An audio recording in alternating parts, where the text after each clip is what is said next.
Morning guys. Well, I'm stuffed. I got up at about 3:30. Started the walk at 4 AM. It's now just before 5 in the morning. And I don't know if it's the altitude or the bitterly cold air. My lungs are burning. I really find it hard to catch my breath. We're just our camp is sort of down there. We've kind of been coming up the side of this mountain, but we got a long way to go. It's hard going over all this loose rock. You can never get a sure footing. But by the looks of things, up here it's a little bit more, it's not as bad. That's a really tough spot coming down here. So yeah. Why do I do these things to myself? The night was colder than I expected. I don't know what I got down to, but I got pretty damn cold. It must have been sub-zero. So. But anyway, I'm very happy we're not taking our full kit up the mountain, because I think I would have given up by now. Okay guys, we'll see you further up the mountain.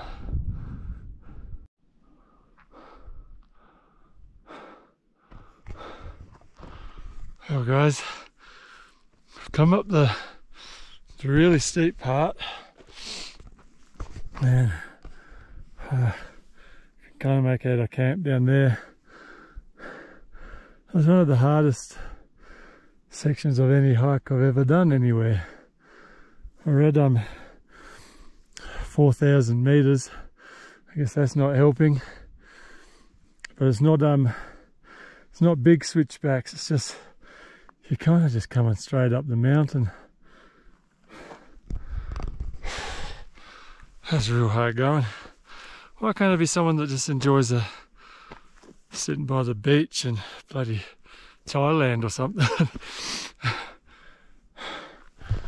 Well, because you don't get views like this, which make all the effort all the more betterer, all the more betterer, gooderer. So, Rush Lake, or Rush Summit is 5,200 meters, so we've still got another 1,200 meters ascent. We've probably, I don't know, what have we done now? Maybe 600-700 to get to here. It's a long way. It's a long ascent to do a big ascent in one day. And we've got to come back down again the same day. Okay.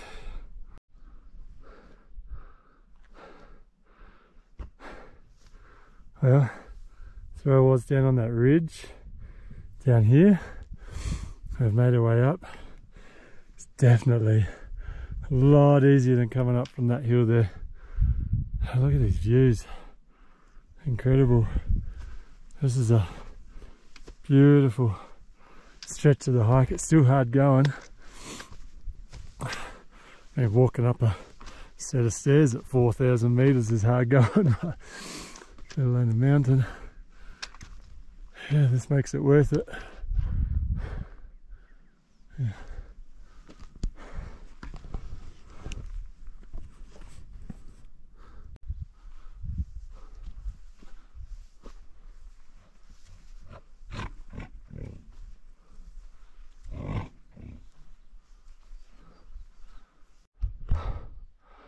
Man, this hike does not get any easier.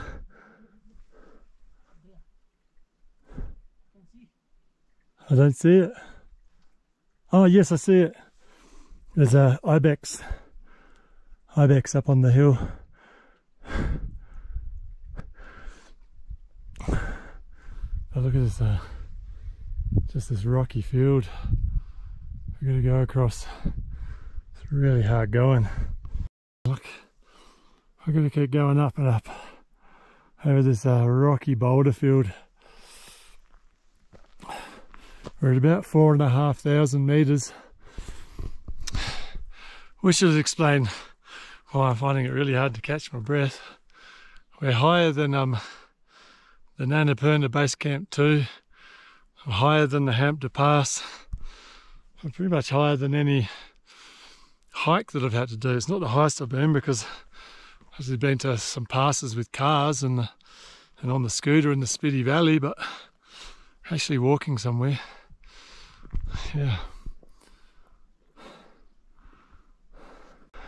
Okay, I've got a feeling we're getting closer, and Rush Lake shouldn't be too far ahead.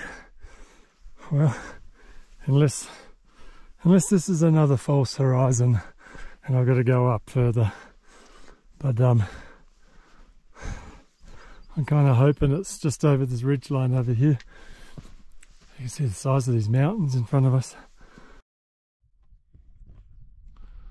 Well guys, we made it just to Rush Lake. Here it is. So this is one of the world's highest alpine lakes, and it's Pakistan's highest lake up here in the Karakoram. You can see the peaks and summits. Spuntic Peak, I think, is here. So it's not really a track or a trail. It's a lot of altitude gain very quickly. My Achilles heels, my ankles absolutely killing.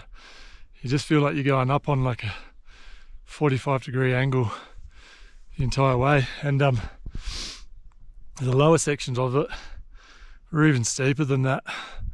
They were insane, and you're just going on rocky scree, and then it just kind of never got really any better. It just kept on having to clamber over all these rocks, and it's more of a, I mean, it's just your body just taking a pounding. My hip is killing.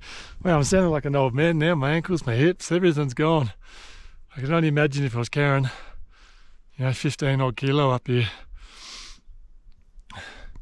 But it's pretty damn good view when you're here. So yeah, a little bit of clarification. Rush Peak is this one here, and that's about 5,200. So there's a yak down here, just hanging out, doing his thing.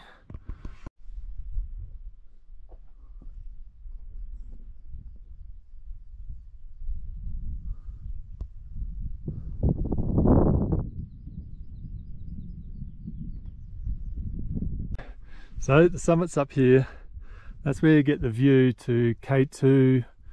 There's a Mashabram, Broad Peak. There's about 8,000 metre plus mountains you can see from here, which are a long way away over on the other side of the Karakoram. But we're seeing the cloud building up here, and the cloud's been building on these peaks here. And yeah, so there'll be no chance of seeing, well, especially as the majority of the cloud is over where K2 would be, we won't get views of K2. So we're going to head down, but we're going to head down a different way, down here and down this valley. So we had the choice of sort of heading back the way we came. This way's harder, apparently, steeper on the way down, so it'll be harder on the legs and the knees, but the views are much better from there.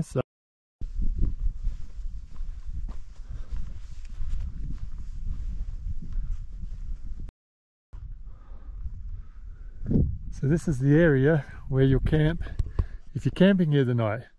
If you pay some, or if you carry your own stuff up here, I recommend paying a porter to carry the stuff up here, because it's bloody high. That's bloody hard work. But yeah, this is where you camp for the night. And most people camp here. Then early in the morning they'll go up for sunrise, so they'll leave at like 4 in the morning or something, get sunrise up on the Rush Peak up there, and watch the sunrise over on K2. Early in the morning is the best time, or at this time of year anyway, the clarity, but the clouds start building as the afternoon comes along. So which is sort of happening to us. We're not in the afternoon yet, still only 10 in the morning. So, but it's rapidly building over here, so you can really tell that there'll be no views. But the views here are just incredible. So we're making our way down there, but this is the highest I've ever been. Well, I mean, I've been higher in my 20s. I spent most of my 20s higher than this. But walking. So this is the highest I've been walking. And that's something to celebrate with, I don't know, with a dance. That's all you're getting because my bloody my knees are bung. So you can see really well from here the two glaciers coming down. They converge just down here, but look at that, there's like a little island between them. This glacier here, for whatever reason, is bringing with it a whole heap of rock and silt and dirt and crushed up, pummeled stones and things, and it's giving it sort of that ugly browny black look, whereas the other one is clearly, I don't know, for whatever reason, it's a lot whiter and some might say more beautiful, but yeah, look at them. What a view. So I got told that it was more, well, steeper, more difficult going down, but the views will be better. I did not expect how steep it will be. So we've got to go down here, and then we kind of go into the chute down there, and then we follow along the glacier.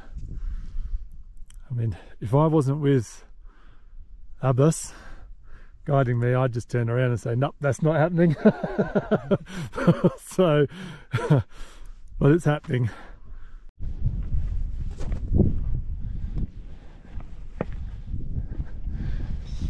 Look at this is just insane. There's no path, it's just rock hopping the whole way along.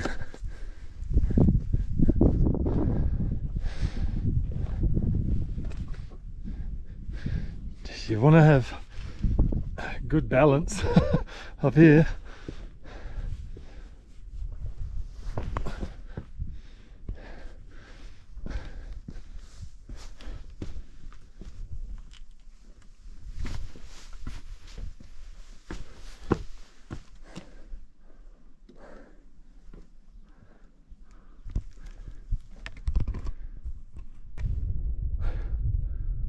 That's a long way down.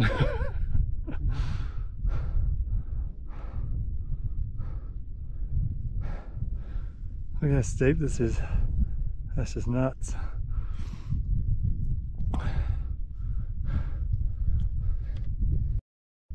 We've got to get right down to there, which is God, feels like hours away. Just been fighting our way down this. If you've got crook knees or anything like that, I wouldn't recommend doing this at all, because you'll have crook knees by the end of it, that's for sure. So it was a good call not going to the summit, because it's all coming under clouds now. They're forming pretty quickly all around us actually. So what was beautiful blue skies, well, starting to change a little as it does in the mountains. So I'm pretty glad we didn't spend about 2 hours up and 2 hours back from the summit just to see nothing probably. Probably even Rush Summit will be under cloud right now. So we just kept on trekking on down here. Here's something I just learned. Did you guys know these bushes were juniper? I didn't. I just thought they were some kind of pine tree, conifer. But all these hillsides are all full of juniper.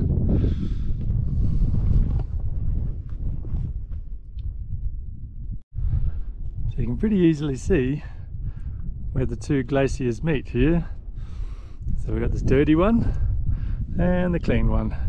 Look at where they just come together. Come together. And Michael Jackson said, don't matter if you're black or white, And that goes for glaciers. I love both of you. Love. Alright guys, we are down. We're down on flat ground. Look at this. I didn't think I'd ever see flat ground again. We've come down into this little dry riverbed here. Yeah. And that's somewhere up there where we came down. It just looks, right from here standing, just impossible. We came down, where is it? There's this bit of this rock fall here which is pretty gnarly. We came up on this edge of it and around there, and it kind of goes up and then up that way. Super steep, and I don't know if I've done anything like as much altitude gain in such a short period of time. So we did from camp this morning to get up there was about 1.6 kilometers, which is, well, what's that in miles for our little American friends? It's about one mile straight up in 5 hours. We did really well going up there. I didn't feel like I was doing well. Felt like I was a broken man, but they assure me that I did all right. And then yeah, back down again. So we've completed up and back in hey. Trying to talk here. Up and back in 8 hours, which the shepherd who's over here with his little sheep and his flock, he said he's only seen people come down from there usually, so it's 12 o'clock now, another 5 hours later. So so usually a 13-hour turnaround, and he's never seen anybody, this is what he said, I've never seen anybody do it up and down in 8 hours. Somebody's probably gonna hate, you know, hey man, I did it in 7, jerk. Well, good on you. But I'm in my mid-40s, man. I think that's pretty good for me. So I'm happy with that. Because I was really expecting we were gonna come down, probably be, yeah, I don't know, like 5 o'clock at night. Which is kind of what the shepherds last night were saying. Yeah, leave at 4 in the morning. We get back sort of about that time. So stoked with that. Here we are, back at camp. Oh, my voice, I'm going through puberty. It's so hot. Man, I feel like I'm trekking across the deserts of Sudan or something.